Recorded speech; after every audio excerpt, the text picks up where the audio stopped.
सोचिए कितनी सुंदर पूजा है ये, कितनी स्तर की पूजा हो रही है।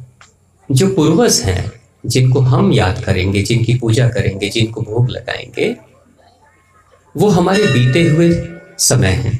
पूर्वज यानी बीते हुए काल, संतान यानी वर्तमान, क्योंकि अभी जो संतान है वो वर्तमान है, और माता रानी यानी भविष्य में लंबी उम्र बच्चों की हो, चिरंजीवी हो, जिंदगी बेहतर हो और ज्यादा वो सुख शांति और स्वास्थ्य से भर जाएं, यानी भविष्य की कामना। ये है माता रानी। यानी एक ही बार में जितिया व्रत के साथ में हम भूत, वर्तमान और भविष्य तीनों की पूजा कर लेते हैं। अब ये भूत, वर्तमान और भविष्य तीनों का गहरा संबंध है। कुछ भी जो पीछे छूट गया वो छूटा नहीं है वो आज भी है, हमेशा रहेगा। हम सब जो लोग आए हैं ना इस दुनिया में, हम जितने भी लोग आए हैं, हम सभी को लगता होगा हम अकेले हैं। जैसे बहुत सारे बच्चे ऐसे होते हैं जो अपनी माता पिता की अकेली संतान, इकलौती संतान। बहुत सारे लोग ऐसे भी होते हैं कि उनके माता पिता इस दुनिया को छोड़कर जा चुके हैं, अब वो अकेले हैं यहाँ, भाई कहीं और, बहन कहीं और, अकेले अकेले रह रहे हैं। तो कई बार भाई लोग सोचते हैं कि हम तो अकेले हैं, कई बार बहनें भी सोचती हम तो अकेले हैं। जैसे बहनों की शादी हो जाती है, वो सोचती हम तो ससुराल में हैं, अकेले हैं, मेरे मायके में कोई माता पिता नहीं है, कोई भाई बहन नहीं है, अब तो अकेले ही हम हैं। कभी मत सोचिएगा ऐसा, कोई अकेला नहीं होता इस दुनिया में। इस दुनिया में शरीर से आपके पूर्वज आपके साथ हो ना हो, लेकिन दिल के तार हमेशा उनके साथ जुड़े रहते हैं, हमेशा। कहते हैं, ऋषियों ने कहा है कि हम सभी जो इस दुनिया में आज हैं, जीवित हैं, हम सभी उसी महापरिवार से आए हैं। वो जो महापरिवार कौन सा है?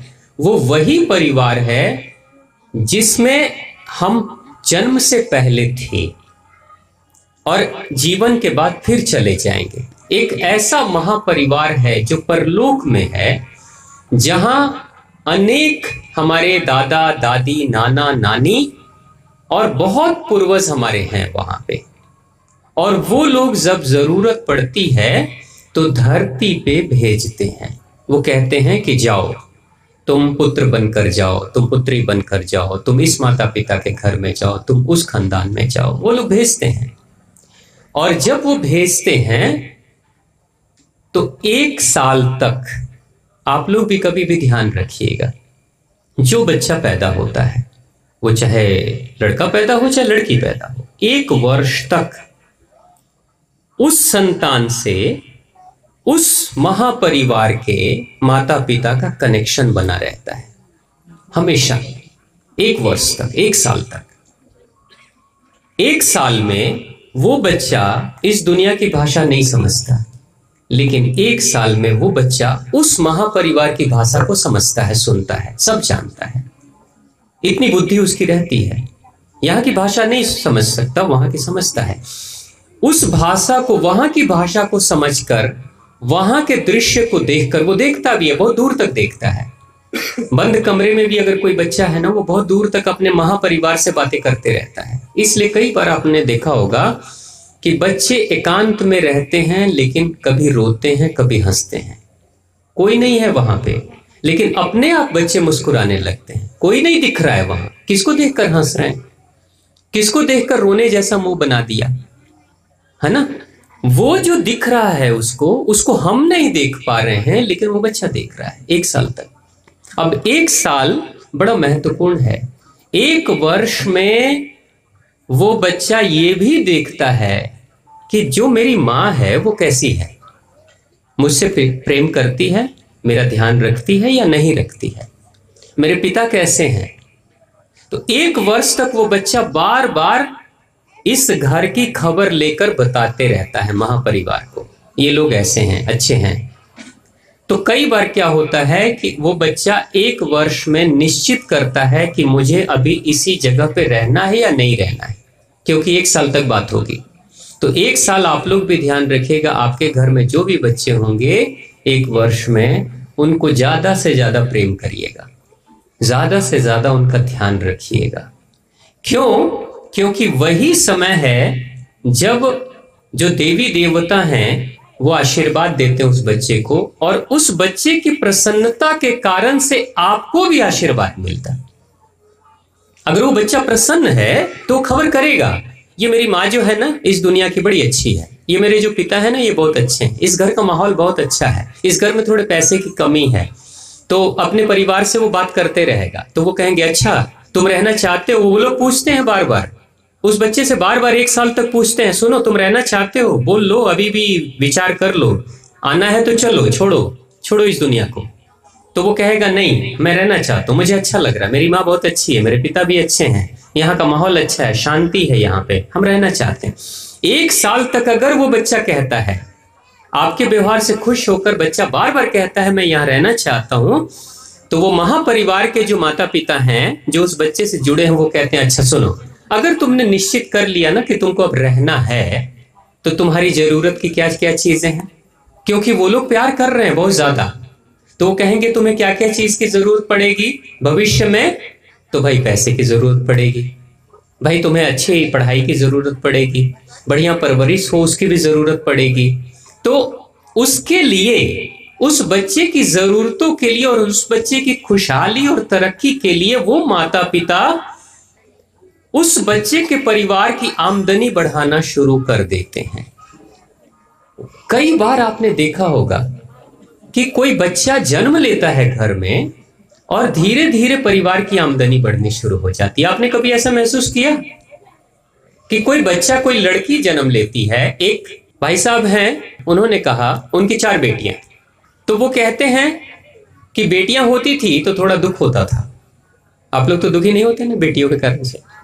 हाँ, वो कहते थे दुख होता था, लेकिन उन्होंने क्या कहा कि 4 बेटियां जब भी हुई, बारी बारी से जो भी बेटी आई, उस बेटी के टाइम पे कहीं हमने ये जमीन लिखवा लिया, तो कहीं माताजी की नौकरी लग गई, कहीं बाबूजी की नौकरी लग गई, कभी कोई प्रॉपर्टी खरीद लिया। वो कहते हैं कि बेटी आती थी लेकिन साथ में ढेर सारी दौलत भी चली आती थी, आमदनी बढ़नी शुरू हो जाती थी हमारी।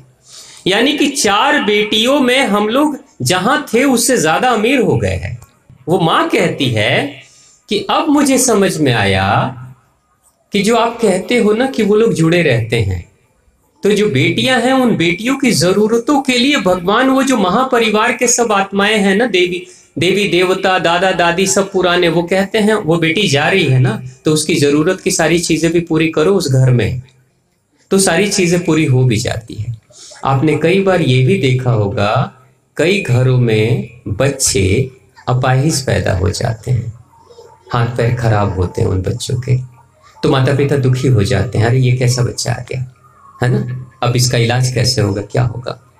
कभी चिंता मत करना, कोई बच्चा वैसा ना हो, लेकिन अगर हो जाए तो ऐसे बहुत सारे बच्चे होते हैं। जब इस तरह के बच्चे उस घर में आते हैं तो जिस स्थिति में वो परिवार होता है उससे ज्यादा अच्छी स्थिति उस परिवार की होनी शुरू हो जाती है। शर्त एक है, उस बच्चे को कभी दुखी मत करना। यानी कि अगर बच्चे का हाथ खराब है, पैर खराब है, चाहे कुछ भी खराब है, आंख खराब है, कई बच्चों के शरीर की स्थिति अच्छी नहीं होती, उन बच्चों को कभी दुखी मत करना उनके शरीर के कारण से, क्योंकि अगर आप दुखी करोगे तो वो दुखी होगा तो महापरिवार दुखी हो जाएगा, वो जो पूर्वज आत्मिक लोक में रह रहे हैं वो दुखी हो जाएंगे, फिर वो मदद आपकी नहीं करेंगे।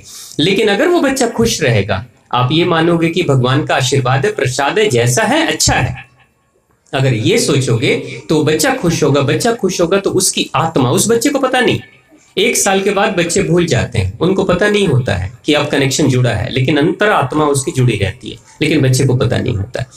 तो बच्चे की अंतर आत्मा जब प्रसन्न होती है अंदर से, तो महापरिवार के लोग देखते हैं और वो कहते हैं इस बच्चे के कारण से घर में तरक्की थोड़ी होनी चाहिए ताकि उसका इलाज हो जाए, ताकि उसकी जरूरत की चीजें पूरी हो जाए। तो कई बार ऐसा देखा गया है, अमीरों के घर में ऐसे बच्चे आ जाते हैं, आपने देखा होगा अमीरों के घरों में ऐसे बच्चे आते हैं। क्यों? क्योंकि वही महापरिवार वाले लोग भेज देते हैं। और कई बार एक बहन जी हैं, उन्होंने ये कहा कि उनका पहला जो बेटा था उसकी कमर नीचे से खराब थी, आज भी है, वो बेटा आज 17-18 साल का हो गया है। और कमर नीचे से खराब है, वो चल नहीं पाता अपने पैरों पे, कोई डंडा छड़ी या दीवार पकड़कर चलता है। लेकिन वो बहन जी कहती है कि जब वो बच्चा आया हमारे घर में, तब से हमारी स्थिति बढ़ गई। उन्होंने कहा कि पहले हमारे घर में खेती बाड़ी जो होती थी वो बैलगाड़ी से होती थी, और आज उनके घरों में ट्रैक्टर है, अपना ट्रक है, अपना बिजनेस व्यापार चलता है, उनकी अपनी स्वयं की दुकान खुल गई है। उसने बताया कि जब से वो बेटा आया तब से हमारे घर में तरक्की आनी शुरू हो गई। तो हमेशा ध्यान रखिएगा, आप कभी अकेले नहीं हो, आपके साथ भगवान जुड़े हुए हैं, आपके साथ आपके सारे पूर्वज जुड़े हुए हैं। आप जितना ही खुश रहोगे उतना ही वो भी प्रसन्न होंगे, क्योंकि आप उनके लिए उनकी संतान हो। जैसे एक पिता अपने बच्चे को देखता है, एक पिता अपने बच्चे को देखकर वो समझता है कि यही मेरे लिए खिला हुआ एक फूल की तरह है, और पिता बहुत प्रेम करता है उस बच्चे से, तो उस स्थिति में वो जो महापरिवार के लोग हैं वो भी प्रेम करते हैं। आप कितने भी अकेले रहो, कभी आंख बंद करके बैठ जाओ। जीवन में कभी अगर किसी चीज की समस्या हो, कोई तकलीफ में हो, और आपको उस समस्या से, उस उलझन से बाहर निकलने का कोई रास्ता नहीं मिल रहा है, आंख बंद करके बैठ जाओ। आंख बंद करके बैठ जाओ और अपने माता पिता, अगर इस दुनिया में नहीं है, किसी भी दुनिया में हो, आप आंख बंद करके बैठकर अपने माता पिता को याद करो। अगर आपके दादाजी हैं तो दादाजी को याद करो, चाहे किसी को भी याद करो, और उनको कहो कि मैं तकलीफ में हूं और मुझे इस तकलीफ से आप बाहर निकालिए। अगर आप बाहर निकाल सकते हैं तो निकालिए, नहीं तो कोई रास्ता बताइए। आप जब ऐसी प्रार्थना करोगे तो आप देखोगे एक दिन अचानक, एक दिन, 2 दिन, 3 दिन, 4 दिन में अचानक उस तकलीफ से बाहर निकलने का रास्ता मिल जाएगा आपको। नहीं तो आप उस तकलीफ से निकालने के लिए कोई इंसान आपकी मदद कर देगा और आप बाहर निकल जाओगे। तो वो लोग वैसे मदद करते हैं। इसलिए जो हमारे माता पिता हैं, इस दुनिया के हैं तो बहुत महत्वपूर्ण है। अगर इस दुनिया में नहीं है तो भी वो आपके साथ जुड़े हैं, क्योंकि आत्मा कभी नहीं मरती। शरीर मर जाता है, आत्मा कभी नहीं मरती, आत्मा हमेशा जुड़ी रहती है। तो प्रेम से बोलिए अपने अपने माता पिता की, माँ आद्य शक्ति की, माँ जगदम्बा की जय हो।